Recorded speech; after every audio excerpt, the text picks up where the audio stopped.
Behind the golden facade of wisdom and divine favor lay a king whose appetites would ultimately consume both his soul and his kingdom.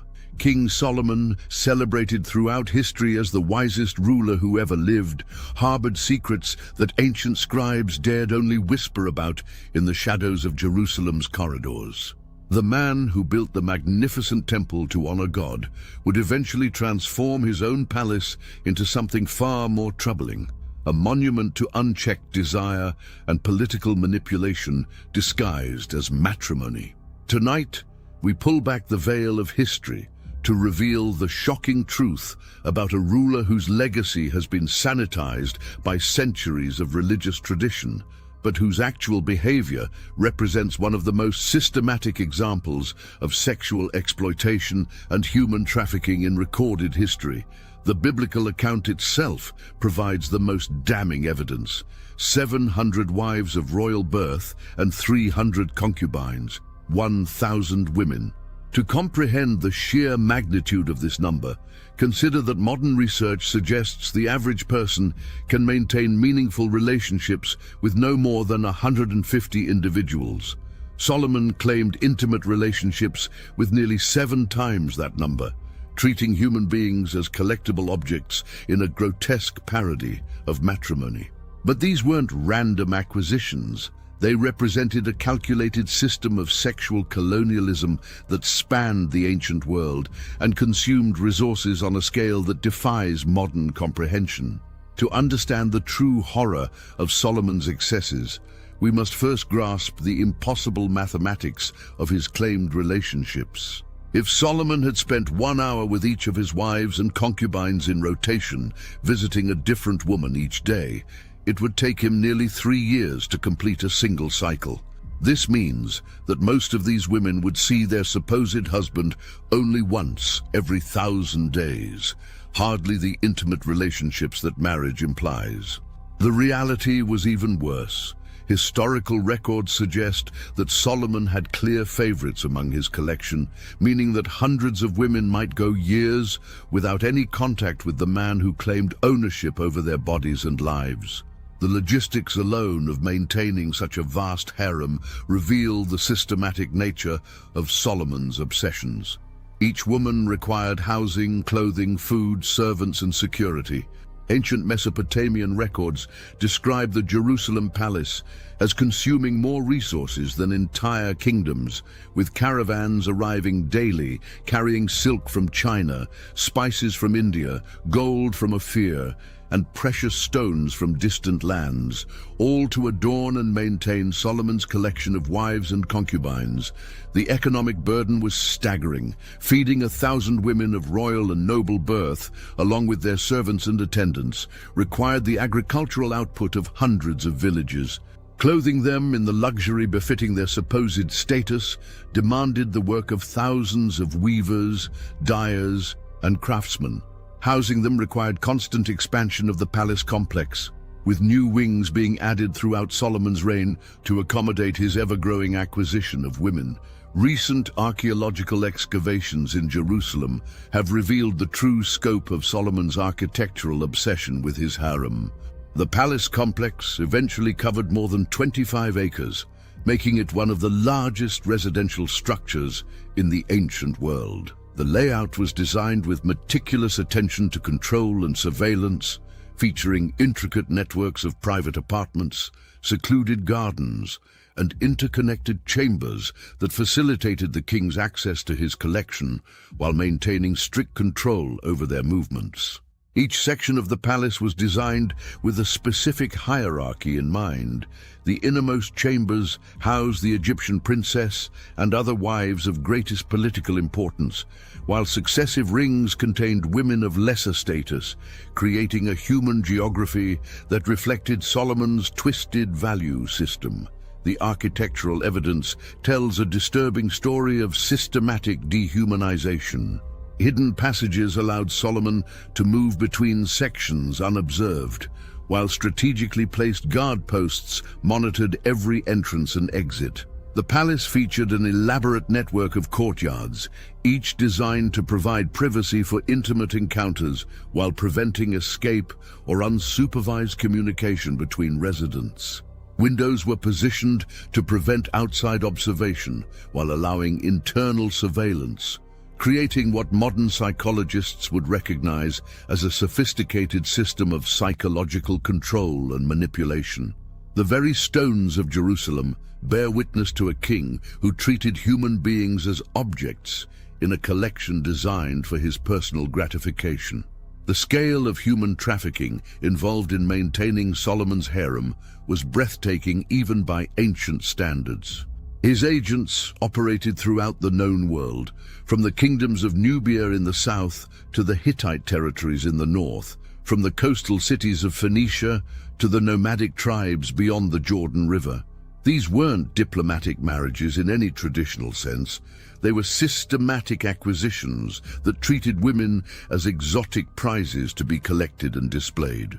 Intelligence networks that should have served national security interests were instead devoted to identifying and acquiring beautiful women for the king's pleasure, representing a fundamental corruption of governmental resources and priorities.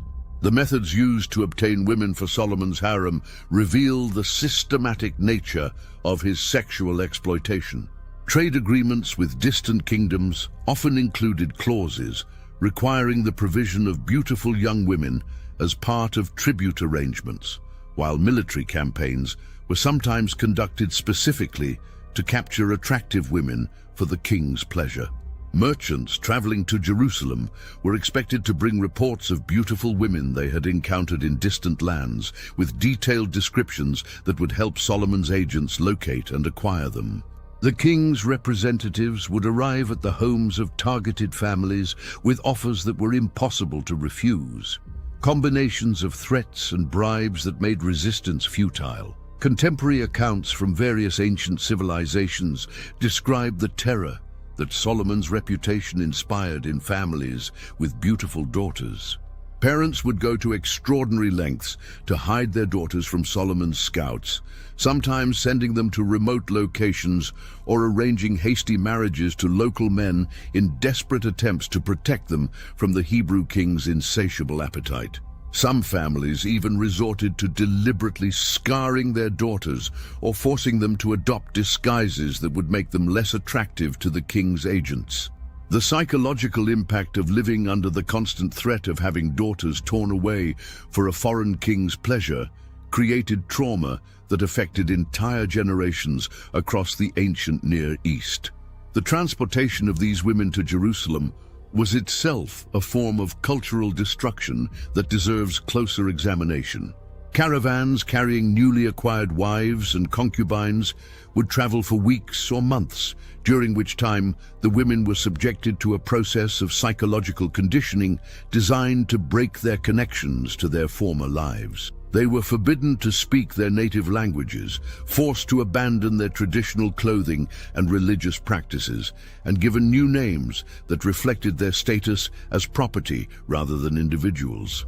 By the time they reached Jerusalem, many had already begun to lose their sense of identity, making them more compliant and less likely to resist their new circumstances. The diversity of Solomon's collection reveals the truly international scope of his sexual exploitation. Recent analysis of ancient DNA from burial sites around Jerusalem has revealed women originating from virtually every corner of the ancient world. Egyptian princesses lay buried alongside Nubian slaves, Phoenician merchants' daughters next to Babylonian nobles, and Hittite priestesses beside Arabian tribal leaders' wives. Each represented not just a personal tragedy, but the systematic destruction of family bonds and cultural traditions across dozens of civilizations.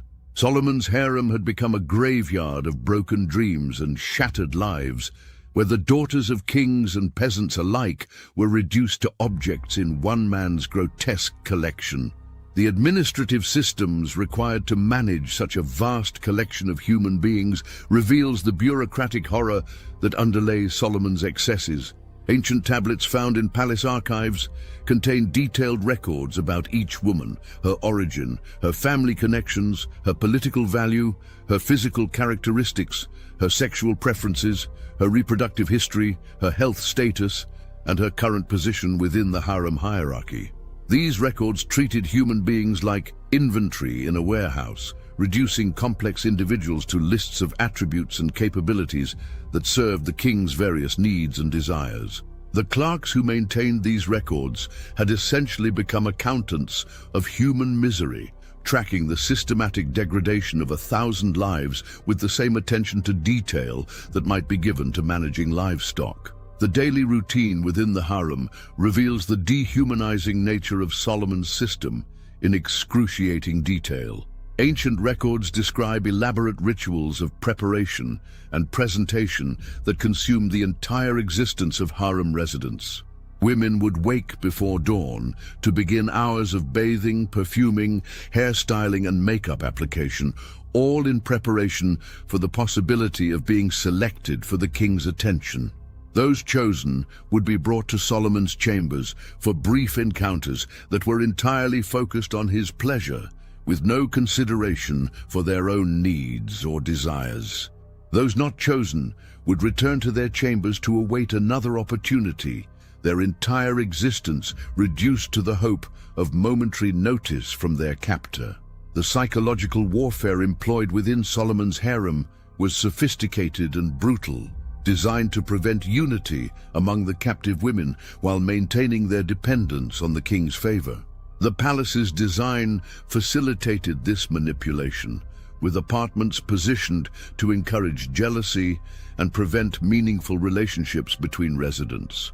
Women who might have been allies in their desperate circumstances were instead forced to compete against each other for basic necessities and privileges, creating an atmosphere of constant tension and mistrust that served Solomon's interests by preventing organized resistance or escape attempts. The selection process for intimate encounters reveals the systematic objectification that characterized Solomon's approach to human relationships.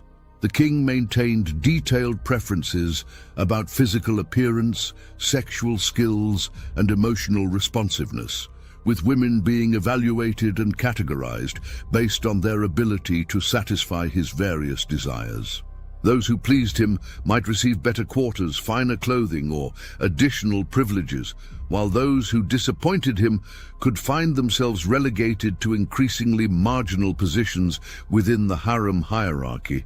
This system of arbitrary rewards and punishments kept all residents in a state of constant anxiety, never knowing whether their next encounter might elevate their status or destroy their remaining hope for decent treatment.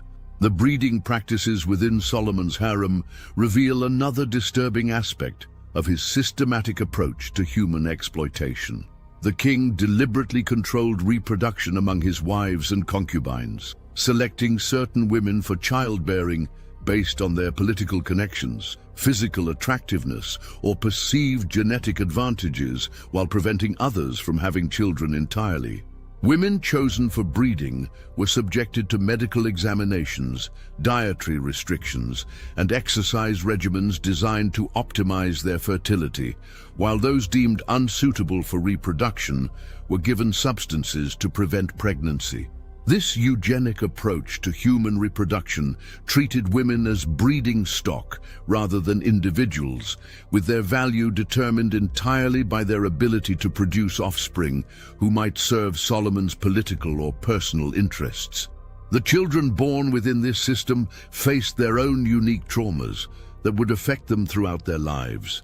Sons who might pose a threat to Solomon's chosen successor were often removed from their mothers immediately after birth and sent to distant locations where they could be monitored and controlled. Daughters were evaluated from infancy for their potential future use in diplomatic marriages or, in some disturbing cases, their father's personal pleasure.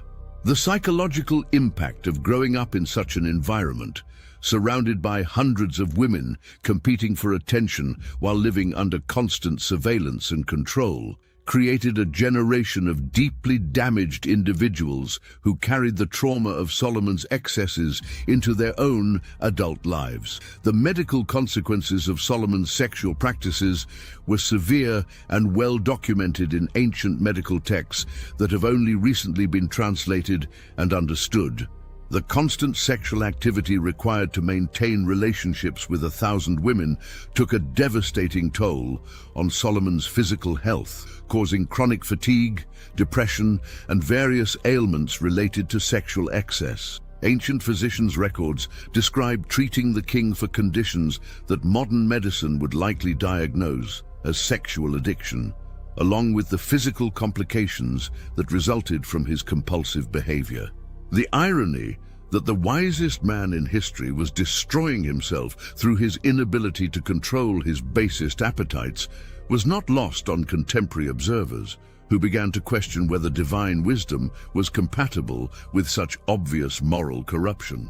The healthcare system required for the women in Solomon's harem was itself a massive undertaking that reveals the scope of suffering within the palace walls. With 1,000 women of childbearing age living in close quarters, pregnancies, births, miscarriages, and infant deaths were constant occurrences.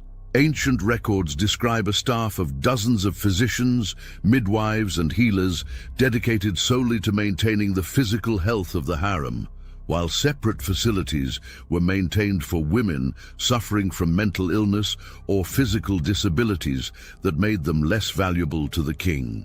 The mortality rate within the harem was significantly higher than in the general population, with many women dying young from complications of childbirth, suicide, or diseases related to the stress and depression of their captivity.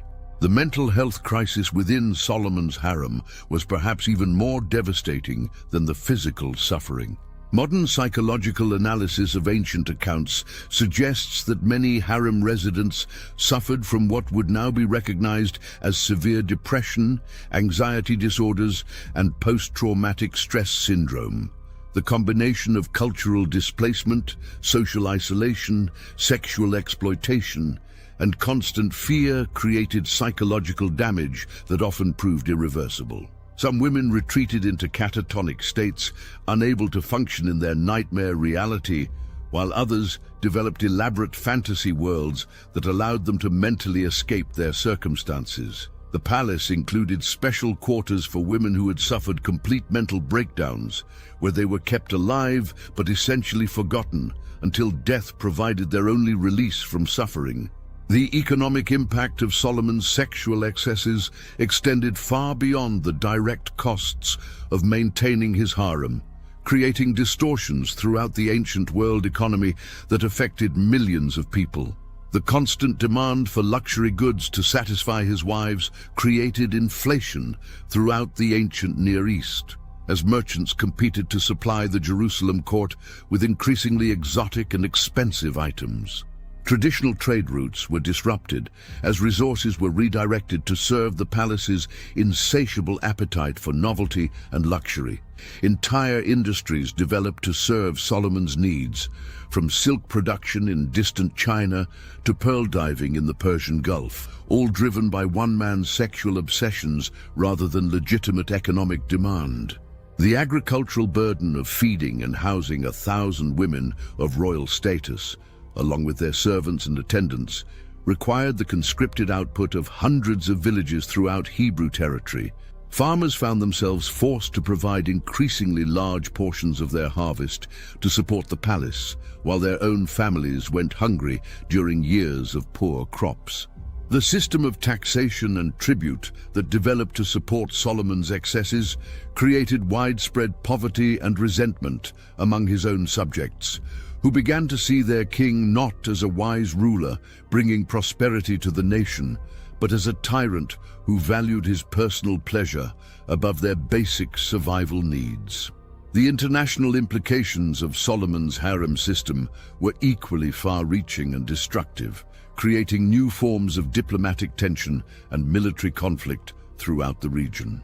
Foreign rulers, who had initially viewed matrimonial alliances with the Hebrew king as advantageous, began to realize they were being exploited rather than honored. Daughters sent to Jerusalem disappeared into the palace complex, never to be heard from again, while the promised political benefits of these alliances often failed to materialize as Solomon became increasingly focused on personal gratification rather than international cooperation. This created a growing network of resentment and hostility that would eventually contribute to the military challenges Solomon faced in his later years. The intelligence networks that other kingdoms developed to monitor Solomon's activities reveal the international concern about his systematic exploitation of women. Ancient archives from Egypt, Assyria, and Babylon contain detailed reports about conditions within the Jerusalem harem, compiled by spies and informants who risked their lives to gather information about the fate of their countrywomen. These reports describe a level of systematic abuse and exploitation that shocked even societies that were accustomed to royal excess and polygamous practices. The reputation of Solomon's court spread throughout the ancient world, carried by merchants, diplomats, and refugees who had witnessed the systematic dehumanization taking place within the palace walls. The diplomatic consequences of treating foreign princesses as collectible objects rather than honored wives created new forms of international instability. Kingdoms that had once viewed Hebrew power with respect began to see Solomon's court as a place of moral corruption and dangerous excess. Trade relationships were strained as foreign partners began to demand guarantees about the treatment of their citizens in Jerusalem, while military alliances became increasingly difficult to negotiate as other rulers questioned whether they could trust a king who showed such systematic disregard for basic human dignity. The soft power that Hebrew civilization had once exercised through its reputation for justice and wisdom was being systematically destroyed by its rulers' sexual obsessions. The religious corruption that Solomon's harem introduced into Hebrew society represents perhaps the most profound and lasting damage of his reign. Each wife and concubine brought her own religious traditions, creating a bewildering mixture of faiths and practices within the supposedly monotheistic Hebrew kingdom. Solomon didn't merely tolerate these foreign religions to maintain peace within his household. He actively participated in and promoted them, building temples and shrines throughout Jerusalem to accommodate the religious preferences of his collection of women. The king who had built the great temple to honor the Hebrew God was simultaneously constructing altars where he worshipped deities whose very names were abomination to Orthodox Hebrew faith. Archaeological evidence reveals the systematic nature of this religious corruption, with foreign religious sites eventually outnumbering Hebrew ones within the palace complex by a ratio of nearly 15-1. Excavations have uncovered altars dedicated to Ashtoreth, the Sidonian goddess of fertility and war, Chemosh, the Moabite deity who demanded child sacrifice, Molech, the Ammonite god whose worship involved passing children through fire, and dozens of other deities from across the ancient world. Inscriptions found in these shrines indicate that Solomon personally participated in rituals that included human sacrifice, ritual prostitution, and other practices that were fundamentally incompatible with Hebrew monotheism. The man who had been blessed with divine wisdom was systematically abandoning the source of that blessing in favor of gods who promised more immediate and tangible rewards for his devotion. The transformation of Jerusalem from a center of monotheistic worship into a cosmopolitan religious marketplace reflects the extent of Solomon's moral corruption. The city that had been chosen as the dwelling place of the Hebrew God was becoming a place where every conceivable form of pagan worship could be found. Foreign priests and priestesses, brought to serve the religious needs of Solomon's wives, established themselves as permanent residents and began attracting Hebrew converts to their various cults. The religious pluralism that resulted wasn't the enlightened tolerance that modern observers might imagine. but a chaotic mixture of competing superstitions and corrupt practices that undermined the moral foundation upon which Hebrew society had been built. The cultural impact of Solomon's religious syncretism extended throughout Hebrew society, as court practices influenced the broader population. Wealthy Hebrew men began emulating their king's example, not only in taking multiple wives, but in adopting the foreign religious practices that had become fashionable at court. Traditional Hebrew values of modesty, faithfulness, and moral restraint were being replaced by an obsession with status, luxury, and sexual display that was fundamentally foreign to Hebrew culture. The very identity of the Hebrew people was being transformed by their king's appetite for exotic women and the religions they brought with them. The generational impact of this cultural erosion was particularly devastating and would persist long after Solomon's death. Young Hebrews who grew up during Solomon's later reign had no memory of the religious and moral clarity that had characterized earlier periods of Hebrew history. For them, the mixture of Hebrew and foreign practices seemed normal, even desirable, while the strict monotheism of their ancestors appeared primitive and restrictive. This generational shift in values would contribute to the religious instability that plagued Hebrew society for centuries, making it increasingly difficult to maintain the cultural cohesion that had made Hebrew civilization distinctive among ancient peoples. The specific religious practices that Solomon adopted reveal the depth of his departure from Hebrew faith. Ancient texts describe his participation in fertility rituals that involved sexual acts with temple prostitutes, believing that such practices would increase the productivity of his kingdom and the size of his harem.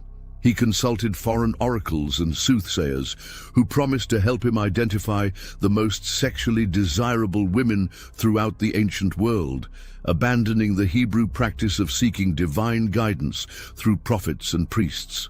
Most disturbing of all, archaeological evidence suggests that Solomon participated in child sacrifice rituals, offering some of his own offspring to foreign deities in exchange for promises of continued sexual prowess and political power. The security measures necessary to prevent escape or rebellion within such a large group of essentially captive women required a substantial military presence that transformed the palace into an armed camp. Archaeological evidence suggests that nearly half of the palace complex was dedicated to housing guards, with watchtowers, gates, checkpoints, and armories positioned throughout the residential areas. The presence of so many armed men within what was supposed to be a domestic space created an atmosphere of constant tension and fear that contributed to the psychological trauma experienced by many harem residents. Women lived in constant awareness that any attempt to escape or resist would be met with immediate and severe consequences. The guard force required to maintain security within Solomon's harem numbered in the thousands and represented a significant drain on Hebrew military resources. These weren't ordinary soldiers, but specially selected men who had demonstrated absolute loyalty to the king and complete willingness to participate in the systematic oppression of the harem residents. Many were foreign mercenaries who had no cultural or religious ties to Hebrew society, making them more willing to carry out orders that Hebrew soldiers might have questioned. The presence of this private army within the palace created a state within a state, with loyalties and interests that often conflicted with the broader needs of Hebrew society.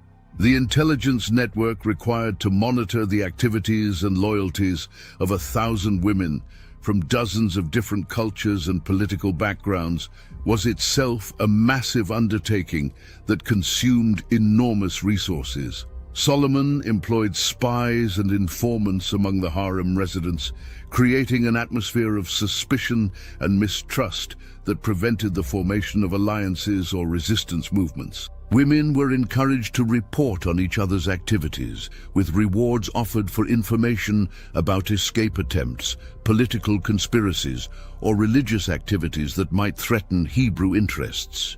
This system of mutual surveillance ensured that even the most intimate relationships within the harem were contaminated by fear and suspicion. The communication controls imposed within the harem reveal the systematic effort to isolate residents from the outside world and prevent them from maintaining connections to their former lives. Letters to family members were censored or destroyed entirely, while incoming correspondence was filtered to remove any information that might encourage resistance or escape attempts. The palace maintained translators and interpreters who monitored conversations in foreign languages, ensuring that even private discussions between women from the same culture were subject to surveillance and control.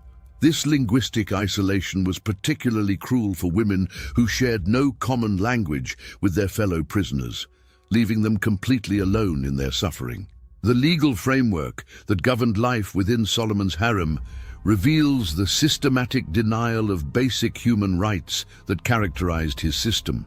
Women had no legal standing, no right to property, no ability to seek divorce or separation, and no recourse against abuse or neglect. They existed entirely at the king's pleasure, with their lives controlled by regulations that treated them as valuable objects rather than human beings. The contrast between the justice that Solomon famously demonstrated in public cases and the systematic injustice that governed his private life reveals the extent of his moral corruption and the fundamental contradiction at the heart of his reign. The educational system within the harem reflects Solomon's view of women as objects to be shaped according to his preferences rather than individuals with inherent value and dignity. New arrivals were subjected to intensive training designed to erase their original cultural identities and replace them with behaviors and attitudes that would please the king. This cultural programming included forced language instruction, religious conversion, sexual education, and etiquette training that transformed foreign princesses into standardized products designed to satisfy one man's fantasies about exotic women. The psychological violence of this process was often more devastating than physical abuse, as it systematically destroyed everything that had given meaning to these women's lives. The entertainment systems within the palace complex reveal the extent to which Solomon's entire world had become oriented around his sexual appetites and the need to maintain control over his collection of human beings. Archaeological evidence describes elaborate facilities for music, dance, theatrical performances and games, all designed to provide amusement for the king and distraction for his collection of women. However, these entertainments were entirely one-sided, existing solely to please Solomon, while providing no genuine enjoyment or fulfillment for the women involved. The palace had become a kind of elaborate prison, where the inmates were required to perform happiness and contentment for their captors' pleasure, while hiding their true feelings of despair and desperation. The waste and extravagance associated with maintaining Solomon's harem were legendary even in the ancient world, which was known for its acceptance of royal excess and conspicuous consumption. Contemporary accounts describe banquets where more food was discarded than most villages consumed in a year, clothing that was worn once and then destroyed to prevent it from being worn by anyone else, and jewelry that was created for single occasions and then forgotten in storage rooms. The scale of this waste was particularly offensive to Hebrew subjects who were struggling to meet the taxation demands necessary to support their king's lifestyle, creating resentment that would eventually contribute to civil war and the permanent division of the Hebrew kingdom. The international trade in luxury goods that developed to supply Solomon's harem created new forms of exploitation throughout the ancient world. Merchants who supplied the Jerusalem court often used forced labor to meet the enormous demand for silk, spices, precious stones, and exotic materials.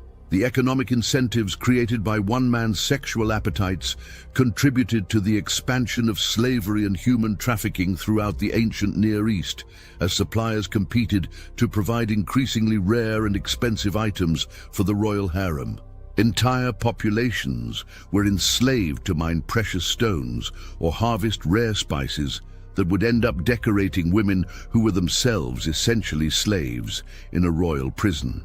The technological innovations developed to support Solomon's harem reveal the extent of resources and human ingenuity that were devoted to his sexual obsessions rather than projects that might have benefited Hebrew society.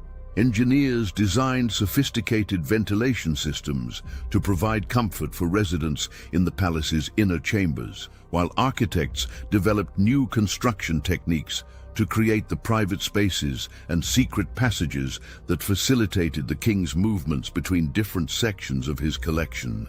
Water management systems were created to supply the enormous quantities needed for the elaborate bathing rituals that were part of daily life in the harem, while heating systems were developed to maintain comfortable temperatures year-round in the extensive residential areas. The record-keeping systems developed to manage Solomon's harem represent an early example of systematic data collection about human beings for the purpose of exploitation and control. Palace scribes maintained detailed files on each resident that tracked not only basic information like origin and family connections, but intimate details about sexual preferences, emotional vulnerabilities, and psychological weaknesses that could be exploited to maintain compliance. These records were regularly updated based on reports from guards, servants, and other harem residents, creating a comprehensive database of human misery that served the king's desire to maximize his control over every aspect of his collection's existence. The maintenance and storage systems required to preserve the vast quantities of clothing, jewelry, cosmetics, and other luxury goods associated with Solomon's harem represented a massive logistical undertaking.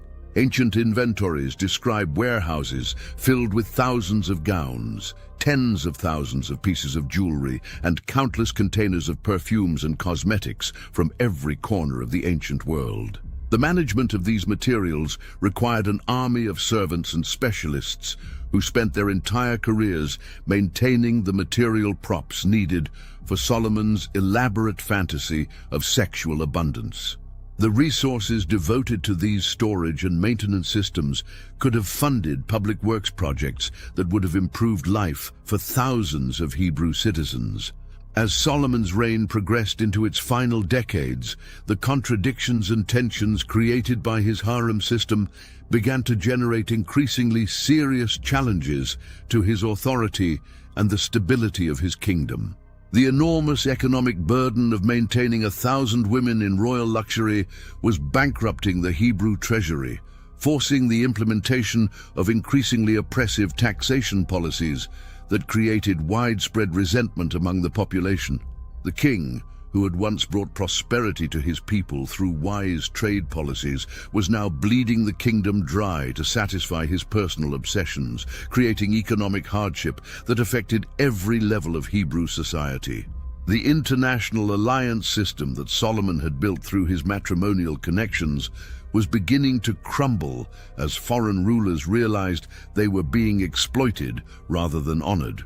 Kings who had sent daughters to Jerusalem as gestures of friendship and alliance were discovering that these women had essentially disappeared into a system that treated them as objects rather than diplomatic partners.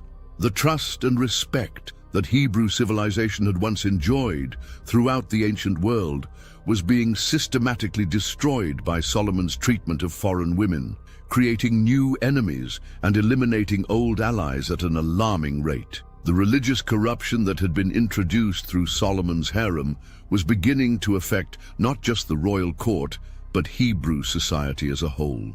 The foreign temples and shrines that had been built to accommodate his wives' religious preferences were attracting increasing numbers of Hebrew converts who found the exotic rituals and promises of material reward more appealing than the demanding moral standards of traditional Hebrew monotheism.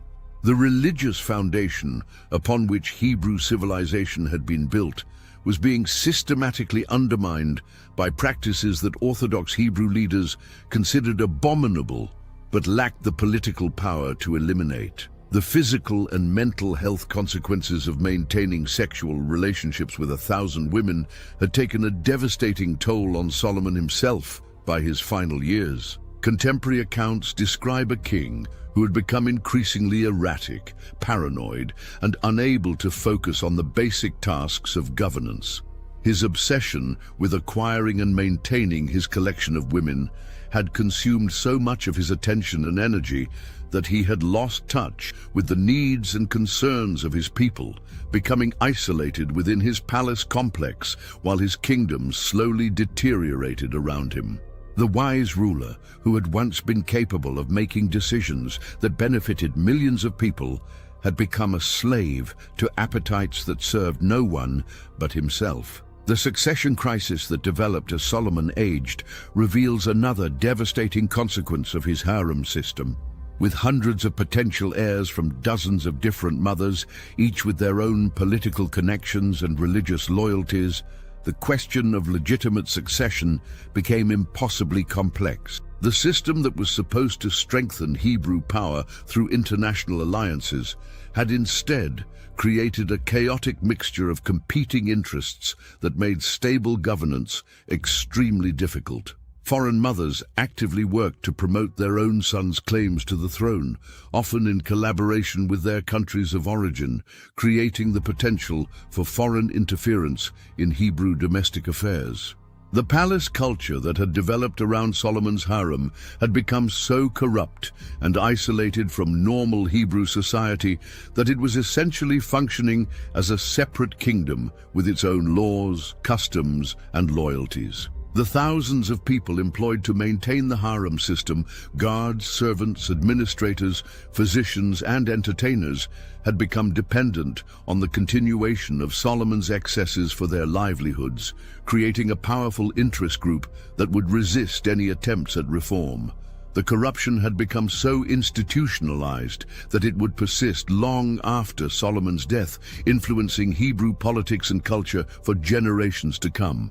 The military consequences of devoting so many resources to maintaining Solomon's harem began to manifest as the kingdom faced increasing external threats.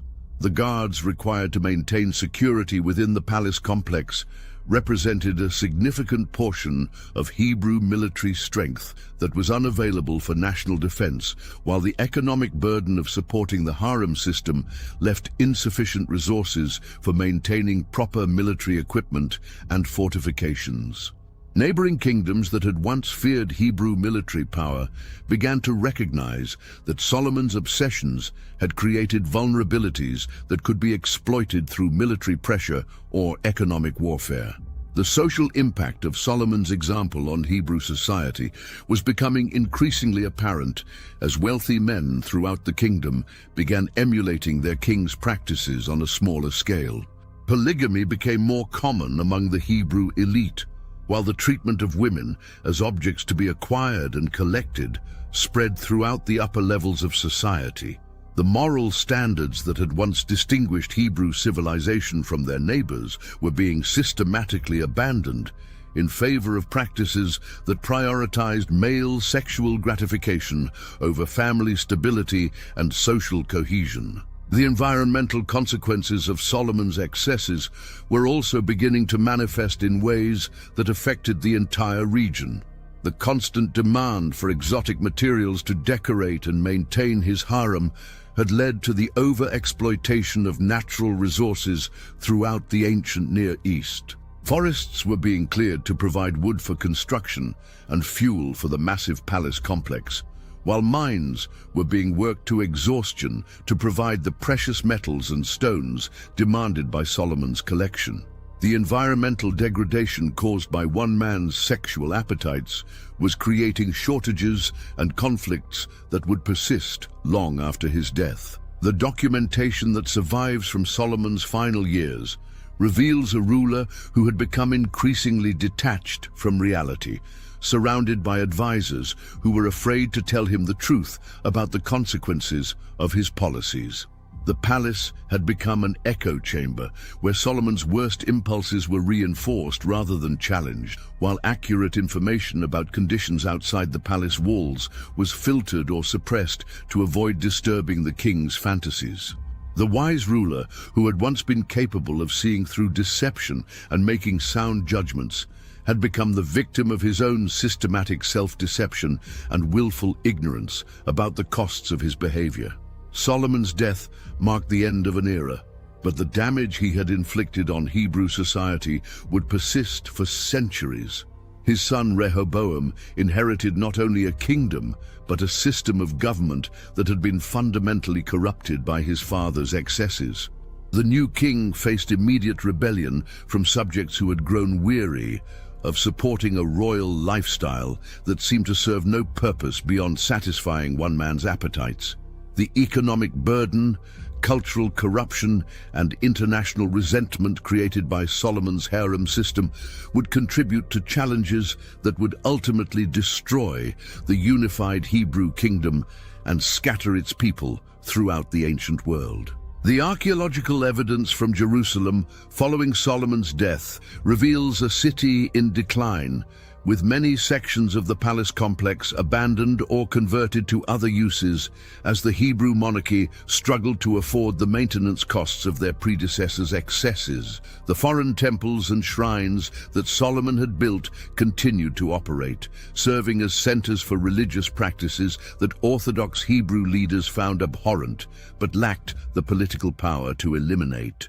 The cultural and religious corruption that Solomon had introduced proved far more persistent than his political achievements, influencing Hebrew society long after the memory of his supposed wisdom had faded. The historical assessment of Solomon's reign reveals a tragic transformation from wise ruler to corrupt tyrant, driven by appetites that ultimately consumed not only himself, but the civilization he was supposed to protect and strengthen. The king who had begun with a prayer for wisdom ended as a slave to desires that made him incapable of governing justly or maintaining the moral authority necessary for effective leadership. His 1,000 wives and concubines stand not as evidence of his power and success, but as monuments to the human cost of treating people as objects and the inevitable consequences of unchecked appetite and unrestrained power. The lessons of Solomon's reign remain relevant today, reminding us that no amount of intelligence, wealth, or political skill can compensate for the systematic abandonment of basic human dignity and moral restraint. The man who had everything ultimately lost what mattered most: the trust of his people, the respect of his neighbors, and the approval of the God who had blessed him with unprecedented gifts. His legacy serves as a warning that the greatest external achievements mean nothing when they are built upon the systematic exploitation and dehumanization of other human beings. The story of Solomon's 1,000 wives and concubines is ultimately not just about ancient history, but about the timeless human tendency to treat other people as objects for our own gratification, rather than as individuals deserving of respect and dignity. The systematic nature of Solomon's exploitation, the bureaucratic machinery he created to maintain it, and the cultural damage it inflicted on his society reveal patterns that persist in various forms throughout human history. The greatest king in Hebrew history became its most cautionary tale, demonstrating that wisdom without morality is merely cleverness. Power without justice becomes tyranny, and desire without restraint inevitably leads to the destruction of everything we claim to value most.